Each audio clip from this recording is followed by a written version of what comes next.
Bulog jamin pasokan beras mencukupi.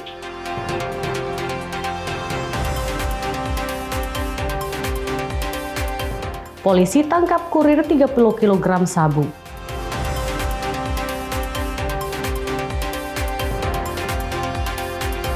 Lahan rawa diubah jadi lumbung padi.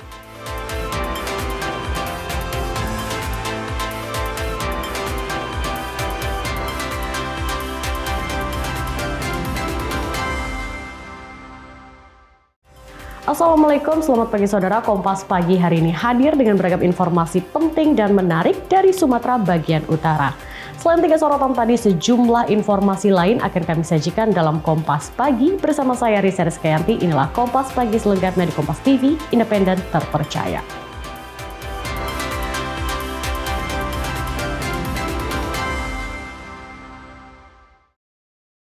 Perum Bulog wilayah Sumatera Utara memastikan pasokan beras dan minyak goreng aman hingga Lebaran mendatang. Bulog juga menjamin kelancaran pasokan beras dan minyak goreng ke seluruh daerah di Sumatera Utara. Jelang perayaan Hari Raya Idul Fitri, Perum Bulog wilayah Sumatera Utara memastikan stok beras dan minyak goreng aman hingga libur Lebaran usai. Pimpinan wilayah Perum Bulog wilayah Sumatera Utara Budi Cahyanto bilang stok beras dan minyak goreng mencukupi untuk memenuhi kebutuhan masyarakat di seluruh kabupaten kota di Sumatera Utara. Ia juga menjamin pendistribusian beras dan minyak goreng saat Ramadan hingga pasca Lebaran Idul Fitri lancar dan merata di seluruh wilayah Sumatera Utara. Untuk mengantisipasi kelangkaan yang sempat terjadi pada tahun lalu, Perum Bulog wilayah Sumatera Utara akan menerapkan 2 jalur distribusi sekaligus. Memang kami jauh-jauh hari pun sudah mempersiapkan dan mendistribusikan ke seluruh gudang yang ada di Sumatera Utara, karena ada 18 titik. Sehingga kami pun juga langsung, karena memang ada perpanjangan SPHP dan juga panas, jadi kami pun melaksanakan pendistribusian ke pasar-pasar, APK, retail modern. Selain menyalurkan 6,9 juta liter minyak goreng untuk bantuan pangan gratis, Bulog juga tetap mengisi pasar umum dengan stok komersil sebanyak 1,9 juta liter. Dedi Rizky Ginting, Kompas TV Medan, Sumatera Utara. PT Kereta Api Divre 1 Sumatera Utara menambah 1 perjalanan pulang pergi kereta api Sibilah Utama relasi Medan Rantau Perapat dalam masa angkutan Lebaran 2026. Selain itu, kereta api Siantar Ekspres dan Putri Deli juga mendapat penambahan 1 kereta kelas ekonomi.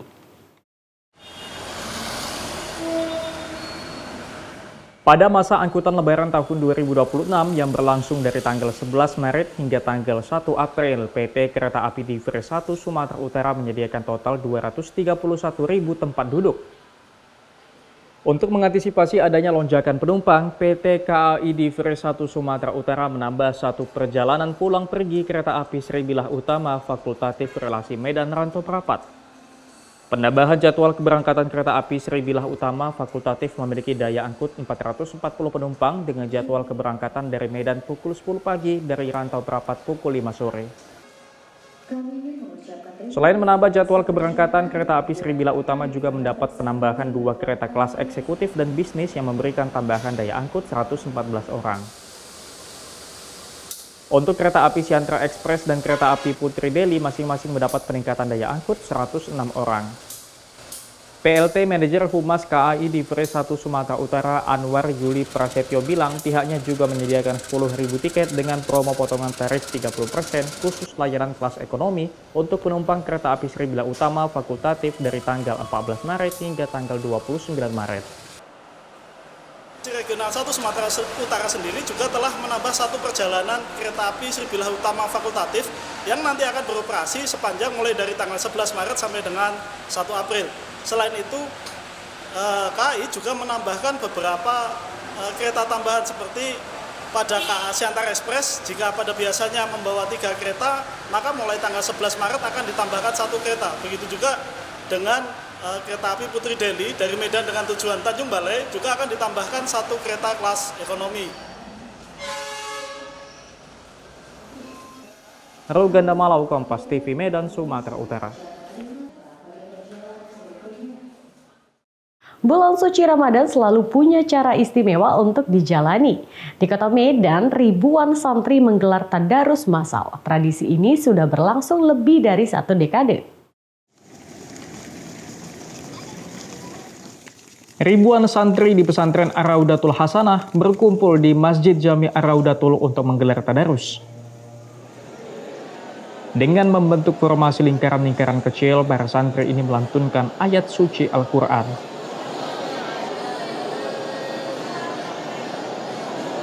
Setiap formasi berisi 8 hingga 10 santri dan didampingi seorang pengasuh atau guru. Tadarus yang diikuti 1.700 lebih santri telah berlangsung lebih dari 10 tahun. Pihak pesantren menilai pendekatan tersebut mampu menumbuhkan kebersamaan sekaligus meningkatkan kualitas bacaan Al-Quran para santri. Untuk saat ini, inilah metode yang kami pilih dengan berbagai positif yang kami lihat. Anak-anak saling mendengarkan bacaan kawannya, juga memperbaiki daripada yang lain. Selain meningkatkan kemampuan membaca Al-Quran, tradisi tersebut juga mempererat ukhuwah di antara para santri. Dedi Zulkifli Terigan, Kompas TV Medan, Sumatera Utara.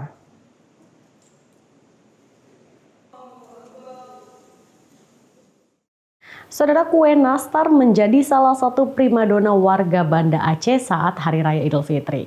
Selain kue nastar, sejumlah kue kering lainnya juga diburu warga. Bulan Ramadan membawa berkah tersendiri bagi Yulia Rohana, produsen kue kering di kota Banda Aceh. Bagaimana tidak, dirinya kebanjiran pesanan kue kering untuk perayaan Hari Raya Idul Fitri mendatang. Salah satu kue kering yang menjadi primadona yakni kue nastar. Selain bentuknya yang unik, isi selain nanasnya juga sangat digemari warga. Biasanya Yulia mampu membuat kue nastar hingga 20 kg. Namun angka ini akan terus meningkat jelang Lebaran. Biasanya setiap tahun kue nastar. Karena kue nastar ini kue terfavorit, memang disukai orang. Setiap tahun nastar itu tidak ketinggalan. Kalau nastar kami ini nanasnya asli, tidak dicampur tepung dan gula-gula asli, tidak ada campuran lain. Untuk satu toples berisi 1 kg biasanya dijual seharga Rp200.000. Tak hanya kue nastar, Yulia juga memproduksi aneka kue kering lainnya seperti kue bawang, kue kacang malinda, choco chip, dan aneka jenis kue kering lainnya. Tim Liputan Kompas TV, Banda Aceh. Penjual lemang di kota Banda Aceh masih terus menjaga tradisi memasak lemang dengan cara dibakar agar cita rasa dan aromanya tetap nikmat. Berikut liputannya khusus untuk Anda. Domang bambu buatan Nek Hapsah selalu menjadi panganan favorit yang diburu pembeli di kota Banda Aceh selama bulan suci Ramadan. Dirinya bersama keluarga sudah berjualan lemang sejak 25 tahun terakhir. Meski memasuki usia senja, Nek Hapsah tetap semangat menjaga tradisi berjualan lemang agar generasi di Aceh mengenal makanan khas yang hanya bisa dijumpai saat bulan Ramadan tiba. Adapun bahan baku pembuatan lemang terdiri dari beras ketan putih dan hitam, ubi kayu, gula pasir, garam dan santan kental, serta diberi mentega untuk menambah kelezatan rasa. Setelah dicampur menjadi satu, bahan itu dimasukkan ke dalam seruas bambu kemudian dibakar hingga matang. Proses pembakaran menggunakan kayu hingga 6 jam agar lemang matang sempurna. Bambu yang dipakai hanya untuk sekali saja, sehingga dapat menambah cita rasa. Di dalam bambu dilapisi daun pisang muda agar tidak mudah lengket saat dibuka. Bagi Hapsah, bulan Ramadan menjadi keberkahan bagi keluarganya untuk mencari rezeki karena dagangannya laris manis. Harga penjualannya bervariasi mulai dari Rp5.000 hingga Rp100.000. Ini lemangnya dari khas Aceh. Kalau mau makan ada yang sendiri, ada yang tape. Kadang-kadang ini sekarang ada durian, makan sama durian. Mata iya dari Ketapang, dari Udah Taring, dari Lumbata, Apa seluruhnya ada. Sampai ke Jawa sana. Cina kan orang Jawa, ke sini dia datang. Cara menikmati dan menyantap lumang setiap daerah berbeda-beda. Ada yang menggunakan selai srikaya, kuah ketan, kuah durian, maupun kuah tape ketan. Sedangkan yang bisa kita dijumpai dengan warung jualan Hapsah hanya selai srikaya dan kuah tape ketan. Memang khas yang ada di Ramadan aja atau gimana kuah ini? Ya kayaknya yang di Ramadan aja. Yang putih yang sama yang hitam sama yang putih. Original. Baru kali ini baru kesini. Nah, jika Anda pecinta panganan yang gurih dan manis, tak ada salahnya mampir ke warung Mak Lumang yang ada di kawasan Pusat Takjil Lamdingin, Banda Aceh. Nova Misdayanti, Kompas TV, Banda Aceh, Aceh. Polisi tangkap kurir 30 kg sabu. Saksikan usai jeda berikut.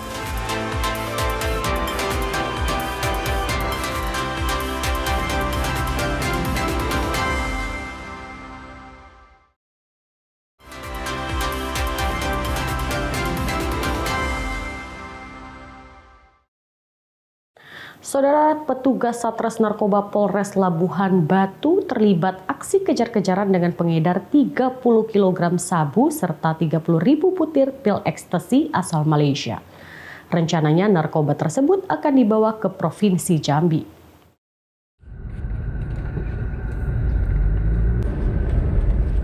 Ini adalah video yang direkam personil Satres Narkoba Polres Labuhan Batu saat berhasil menghentikan mobil sedan yang membawa narkoba. Sebelumnya, dua orang pelaku sempat berupaya kabur dari kejaran petugas Satres Narkoba Polres Labuhan Batu. Dari penggeledahan, petugas menemukan beberapa karung yang berisi 30 kg sabu dan 30.000 butir pil ekstasi asal Malaysia. Kapolres Labuhan Batu Ajun Komisaris Besar Polisi Wahyu Endrajaya mengungkapkan dua pelaku yakni DS dan IAU masing-masing merupakan warga Jawa Barat dan Jogja. Keduanya berangkat dari Jogja menuju Jambi atas arahan seorang pengendali sebelum kemudian menjemput narkoba di Kota Tanjung Balai, Sumatera Utara untuk selanjutnya membawa narkoba menuju Jambi. Barang ini asalnya dari Malaysia yang masuk ke dalam Indonesia. Setelah tiba di Indonesia, ini kembali lagi masuk ke jaringan lintas provinsi. Tujuan ini akan dikirim ke Jambi. Jadi tidak untuk Labuan Batu atau Labuan Batu Utara, hanya melintas saja. Tetapi ini tujuannya ke Jambi. Setelah dari Jambi akan kemana kita belum tahu. Yang pasti ini adalah jaringan antar provinsi maupun nasional. Dua pelaku yang ditangkap dalam kasus ini kini terancam penjara selama lebih dari 5 tahun atau maksimal dapat dihukum dengan hukuman mati karena melanggar Undang-Undang Nomor 35 Tahun 2009 tentang narkotika. Polisi kini juga tengah memburu pemilik narkoba dan pengendali para pelaku yang beberapa diantaranya identitasnya sudah diketahui.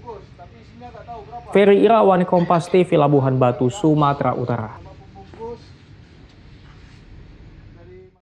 Tim gabungan Satuan Brimob dan Direktorat Reserse Kriminal Khusus Polda Sumatera Utara menggerebek tambang emas ilegal di tengah hutan perbatasan Kabupaten Tapanuli Selatan dan Mandailing, Natal. 7 orang ditangkap dan belasan alat berat yang digunakan disita. Sejumlah penambang emas ilegal sempat berupaya kabur saat mengetahui kedatangan petugas. Sebanyak 7 diantaranya berhasil ditangkap dan dibawa ke Polda Sumatera Utara untuk menjalani pemeriksaan. Selain 7 orang yang diduga sebagai penambang emas, petugas juga menyita belasan alat berat berupa ekskavator dan sejumlah barang bukti lain termasuk mesin pemisah pasir dan biji emas.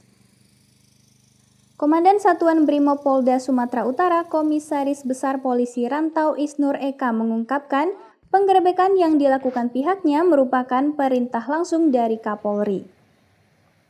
Aktivitas pertambangan ilegal ini diduga sudah berlangsung cukup lama jika melihat dampak kerusakan hutan yang terjadi di lokasi. Saat ini tim gabungan masih mendalami kasus ini dan mengejar dalang di balik aktivitas penambangan emas secara ilegal ini.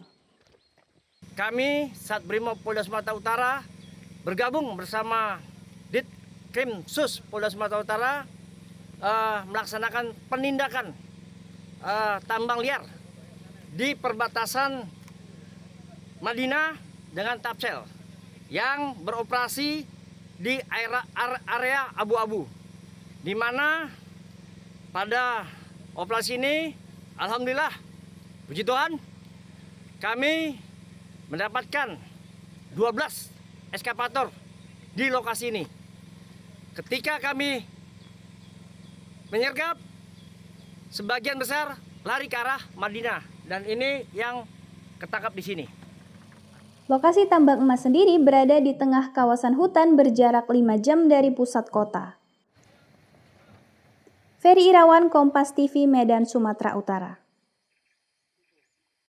Seorang ibu di kota Medan jadi korban penjamretan dengan kekerasan di depan rumahnya. Akibat peristiwa ini, korban mengalami trauma dan luka-luka di sekujur tubuh. Inilah aksi dua pelaku jamret dengan kekerasan yang terekam CCTV di Jalan Pelita 1, Kota Medan. Korban yang merupakan seorang ibu jatuh dan terseret saat mempertahankan tasnya berisi ponsel, uang, dan barang berharga lainnya. Kedua pelaku langsung kabur setelah berhasil merampas tas milik korban. Mendapat informasi tersebut, polisi langsung mendatangi lokasi untuk mengambil keterangan kepala lingkungan setempat yang melaporkan warganya dijamret. Kalau baru pulangnya nggak tahu, cuman tadi ceritanya letak mobil di depan terus ngeluarin barang ke mobil lah, masuk ke rumah gitu aja. Korban sendiri dilaporkan mengalami trauma dan luka di sejumlah bagian tubuh. Kejadian ini pun kini ditangani oleh pihak Polsek Medan Timur. Dede Zulkifli Tarigan, Kompas TV, Medan, Sumatera Utara. Saudara, pelaku penyerangan mahasiswi Universitas Islam Negeri Sultan Syarif Kasim Riau jalani pemeriksaan psikologis di Mapolresta Pekanbaru. Pelaku disebut menunjukkan penyesalan mendalam atas aksi nekat yang dilakukannya.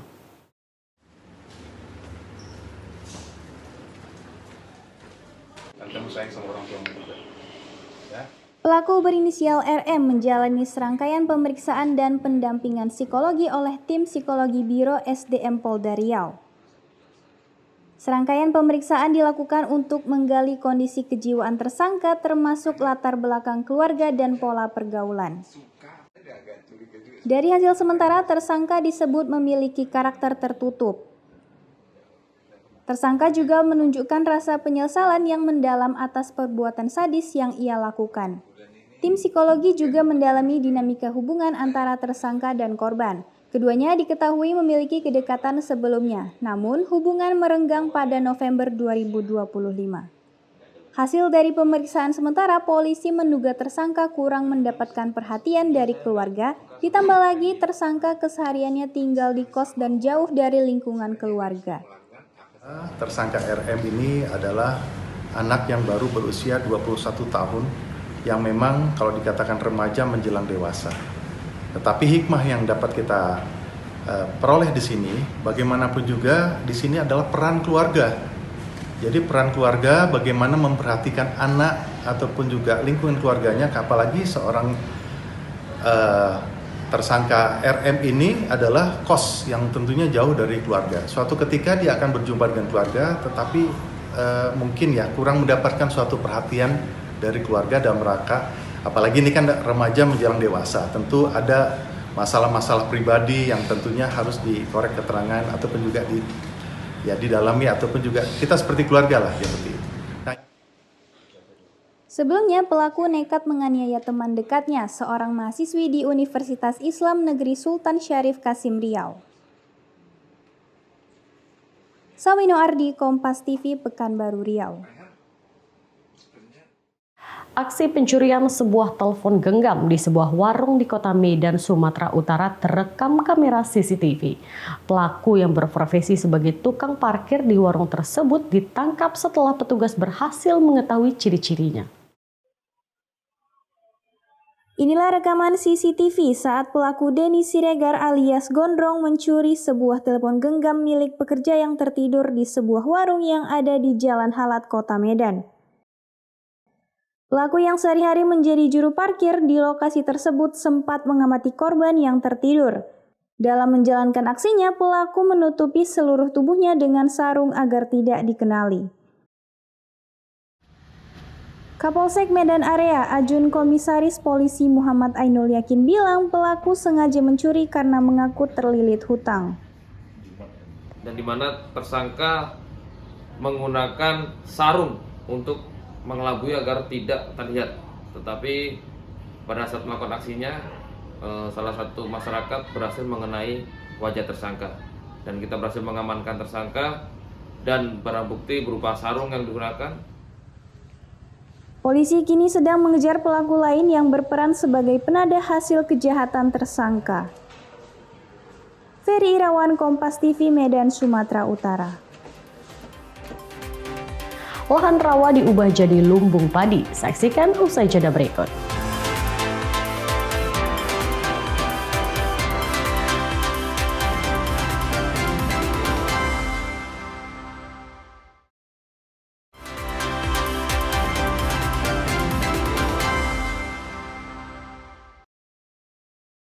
Pemerintah Kabupaten Karo memanfaatkan lahan rawa di Kecamatan Mardinding di kaki Gunung Sinabung untuk menata pertanian dan menjadi sentra gabah Sumatera Utara. Lokasi hamparan padi di kawasan Payalahla merupakan lahan rawa di Kecamatan Mardinding, Kabupaten Karo, Sumatera Utara. Lokasi seluas 3.300 hektar ini dimanfaatkan menjadi areal pertanian. Sejak tahun 2024, lokasi ini kerap mengalami banjir dan mengakibatkan 1.500 hektar lahan terendam. Tahun ini dengan sistem irigasi yang ditata sedemikian rupa, pemerintah mampu melakukan panen raya gabah di lahan seluas 3.300 hektar. Panen ini mendukung swasembada pangan yang dicanangkan pemerintah. 1 hektar dihasilkan 6,66 ton atau 43.957 ton dalam 2 musim tanam. Data ini melonjak signifikan dibanding tahun-tahun sebelumnya. Tahun 2024 sampai tahun 2025 gagal total kami. Sekali kami lah berhasil.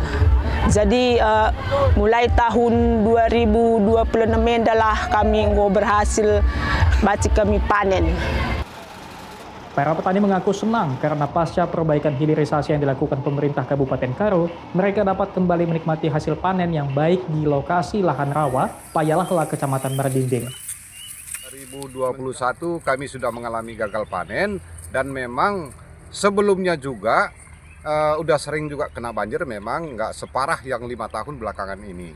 Ini sudah bisa bercocok tanam dengan baik dan saat ini kami sudah memasuki masa panen dan kemarin itu juga ada dari Wakil Gubernur dan Bupati Kabupaten Karo datang mengadakan panen raya di areal kami ini. Program unggulan Kabupaten Karo juga menjadi program prioritas nasional, yakni swasembada pangan. Terutama di tanaman padi, diharap mampu menjadi lumbung padi untuk Sumatera, hingga kebutuhan akan beras di Sumatera terpenuhi dengan adanya lumbung padi Payalahla, Kecamatan Mardinding. Hendry Setiawan, Kompas TV, Karo, Sumatera Utara. Saudara, pelajar di Kota Medan ciptakan karya inovatif berupa batu bata ramah lingkungan. Produk ini diracik dari bahan gabus sintetis dan abu sekam padi. Berawal dari banyaknya limbah gabus sintetis styrofoam, sejumlah pelajar mencoba berinovasi membuat batu bata. Mereka mencoba mencampur styrofoam bekas ayam penyet tersebut dengan abu sekam padi dan sejumlah bahan lain. Setelah bereksperimen beberapa kali, akhirnya mereka mendapatkan hasil sempurna, batu bata ramah lingkungan yang kuat, ringan, dan tahan panas. Tim kreatif yang terdiri dari Raikonen, Fiona Kalista Amada, Syed Muhammad Rifai bin Syed Saiful, Raihana Faiha Azarin, dan Muhammad Ali Haidar Lubis berhasil menyabet Best Award kategori Civil and Construction Technology dalam ajang International Competition on Science, Technology, Engineer, and Mathematics di Kuala Lumpur, Malaysia pada 9 sampai 11 Oktober 2025 yang lalu. Karya tersebut bahkan telah terdaftar secara resmi di Kementerian Hukum dan HAM Republik Indonesia sebagai produk orisinalitas dan nilai ilmiah. Pertama, kami persiapannya selama sebulan dan juga kendala-kendalanya pertama ada takarannya yang nggak pas, jadi ada batu batanya yang barusan dibuat langsung hancur gitu-gitu. Itu berapa lama risetnya? Risetnya kalau pengerjaan produknya kami seminggu, kalau untuk pengerjaan yang seperti PPT dan lain-lain itu 2 mingguan. Selain itu, produk ciptaan pelajar ini juga mengantarkan mereka meraih double gold medal dan special award dalam kompetisi yang diikuti lebih dari 300 peserta dari 8 negara ASEAN. Sementara itu, Kepala Sekolah Dahliana menyampaikan mereka selalu mendukung ide inovasi dan kreativitas siswa seperti penelitian, sains, seni, hingga olahraga. Kita untuk rekrutan untuk bidang penelitian sendiri, kita buat selain klub, ada misalkan pendaftaran kita berikan kepada anak-anak informasi. Kita buat pengumuman besar-besaran untuk anak-anak bisa mendaftar kepada Wakasek kesiswaan, dilanjutkan dengan proses interview, proses akademik, seleksinya dan juga proses kemampuan bahasa Inggris.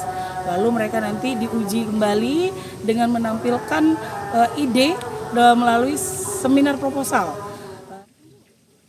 Siapa sangka dari selembar styrofoam bekas, sejumlah pelajar mampu melahirkan harapan baru bagi masa depan dengan menciptakan produk bahan bangunan ramah lingkungan. Dedi Zulkifli Tarigan, Kompas TV, Medan, Sumatera Utara. Danau Toska di Kecamatan Rumbai Barat menjadi daya tarik baru bagi warga di Kota Pekanbaru di Provinsi Riau.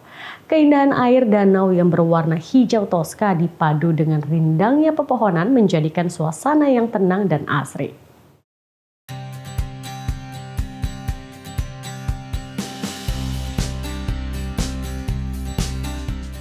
Siapa yang menduga danau dengan air kehijauan ini dulunya hanya sebuah kolam pancing. Namun kini danau yang dikelilingi pepohonan rindang menjadi salah satu destinasi favorit warga Pekanbaru Riau. Hanya dengan membayar Rp15.000, wisatawan dapat menikmati suasana asri sembari menikmati kejernihan air danau yang berwarna kehijauan. Untuk memanjakan pengunjung, pengelola Danau Toska menyediakan kano transparan yang dapat digunakan pengunjung berkeliling danau sembari memberi makan ikan. Miniatur kapal juga disediakan dan menjadi spot favorit untuk bersuah foto bersama keluarga. Ide itu berawal dari pengelola menginginkan adanya tempat wisata di Kota Pekanbaru yang sama dengan wisata di Sumatera Barat dengan nuansa sejuk dan warna airnya bagus. Banyak pengunjung yang berasal dari berbagai daerah di Riau maupun dari luar Provinsi Riau datang ke lokasi ini untuk berkumpul dan serunya menikmati Danau Toska. Salah satu pengunjung yang datang dari Teluk Meranti, Kabupaten Pelalawan, mengaku berkunjung ke Danau Toska karena penasaran dengan panorama yang disuguhkan. Ini pertama kali Kak ya? Pertama kali yang di sini. Setelah melihat ini gimana Kak? Cantik, serius. Kita lihat di videonya cantik juga, aslinya cantik juga. Apa-apa aja yang bisa dinikmati di sini tadi Kak? Ya, awak lihat, mau lihat perahunya ini. Terus ada ikannya, baru tahu kita. Pihak pengelola mengaku awalnya menginginkan ada tempat wisata di Kota Pekanbaru yang memiliki nuansa sejuk dan warna airnya bagus, hingga kemudian mengubah kolam pancing menjadi Danau Toska. Kita awalnya pengen di Riau ini ada wisata ya, yang vibes-nya itu kayak di sumber area di sumber yang area-area alamnya itu warna airnya itu bagus. Jadi kita berpikir gimana sih cara membuat yang danau kita punya ini punya vibe seperti itu ya, dan itulah lahirnya Danau Toska itu. Tak hanya dapat menikmati keasrian Danau Toska, pengunjung juga dapat bermain di kolam atau berkemah di lokasi. Sawino Ardi, Kompas TV, Pekanbaru Riau. PT KAI tambah jadwal perjalanan kereta api. Saksikan usai jeda berikut.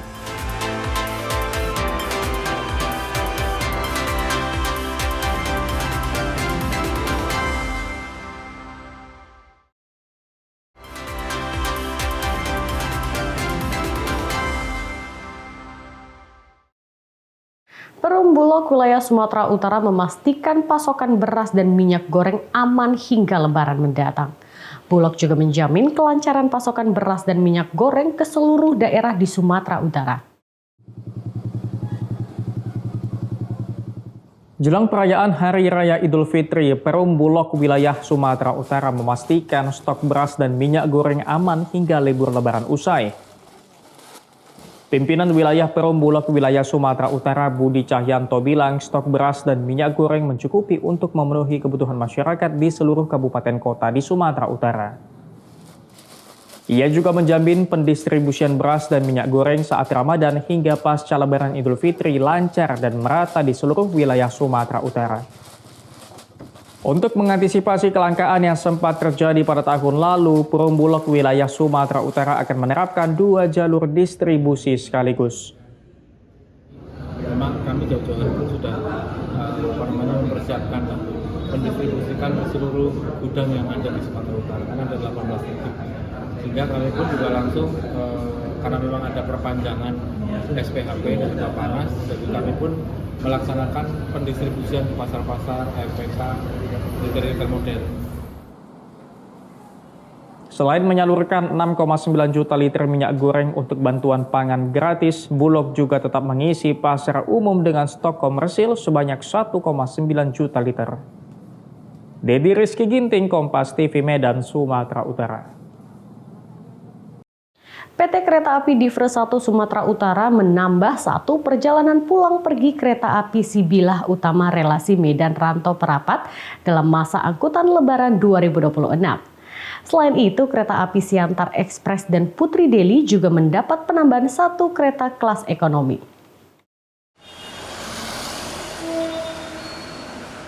Pada masa angkutan Lebaran tahun 2026 yang berlangsung dari tanggal 11 Maret hingga tanggal 1 April, PT Kereta Api Divre 1 Sumatera Utara menyediakan total 231.000 tempat duduk. Untuk mengantisipasi adanya lonjakan penumpang, PT KAI Divre 1 Sumatera Utara menambah 1 perjalanan pulang pergi kereta api Sibilah Utama fakultatif relasi Medan Rantau Perapat. Penambahan jadwal keberangkatan kereta api Sibilah Utama fakultatif memiliki daya angkut 440 penumpang dengan jadwal keberangkatan dari Medan pukul 10 pagi, dari Rantau Perapat pukul 5 sore. Selain menambah jadwal keberangkatan, kereta api Sibilah Utama juga mendapat penambahan 2 kereta kelas eksekutif dan bisnis yang memberikan tambahan daya angkut 114 orang. Untuk kereta api Siantar Express dan kereta api Putri Deli masing-masing mendapat peningkatan daya angkut 106 orang. PLT Manajer Humas KAI Divre 1 Sumatera Utara Anwar Yuli Prasetyo bilang pihaknya juga menyediakan 10.000 tiket dengan promo potongan tarif 30% khusus layanan kelas ekonomi untuk penumpang kereta api Sibilah Utama fakultatif dari tanggal 14 Maret hingga tanggal 29 Maret. Regional 1 Sumatera Utara sendiri juga telah menambah 1 perjalanan kereta api Sibilah Utama fakultatif yang nanti akan beroperasi sepanjang mulai dari tanggal 11 Maret sampai dengan 1 April. Selain itu, KAI juga menambahkan beberapa kereta tambahan seperti pada KA Siantar Express, jika pada biasanya membawa 3 kereta, maka mulai tanggal 11 Maret akan ditambahkan 1 kereta. Begitu juga dengan kereta api Putri Deli dari Medan dengan tujuan Tanjung Balai juga akan ditambahkan 1 kereta kelas ekonomi. Rul Gandamalau, Kompas TV Medan, Sumatera Utara. Seorang ibu di kota Medan jadi korban penjamretan dengan kekerasan di depan rumahnya. Akibat peristiwa ini, korban mengalami trauma dan luka-luka di sekujur tubuh. Inilah aksi 2 pelaku jamret dengan kekerasan yang terekam CCTV di Jalan Pelita 1, Kota Medan. Korban yang merupakan seorang ibu jatuh dan terseret saat mempertahankan tasnya berisi ponsel, uang, dan barang berharga lainnya. Kedua pelaku langsung kabur setelah berhasil merampas tas milik korban. Mendapat informasi tersebut, polisi langsung mendatangi lokasi untuk mengambil keterangan kepala lingkungan setempat yang melaporkan warganya dijamret. Kalau baru pulangnya nggak tahu, cuman tadi ceritanya letak mobil di depan terus ngeluarin barang ke mobil lah, masuk ke rumah gitu aja. Korban sendiri dilaporkan mengalami trauma dan luka di sejumlah bagian tubuh. Kejadian ini pun kini ditangani oleh pihak Polsek Medan Timur. Dedi Zulkifli Tarigan, Kompas TV Medan, Sumatera Utara. Sampai di sini Kompas Pagi hari ini. Anda bisa menyimak video tayangan kami di kompas.tv atau menyaksikan siaran langsung via streaming di kompas.tv/live. Kami undur diri, tetap saksikan rangkaian program berita di Kompas TV, independen terpercaya. Assalamualaikum.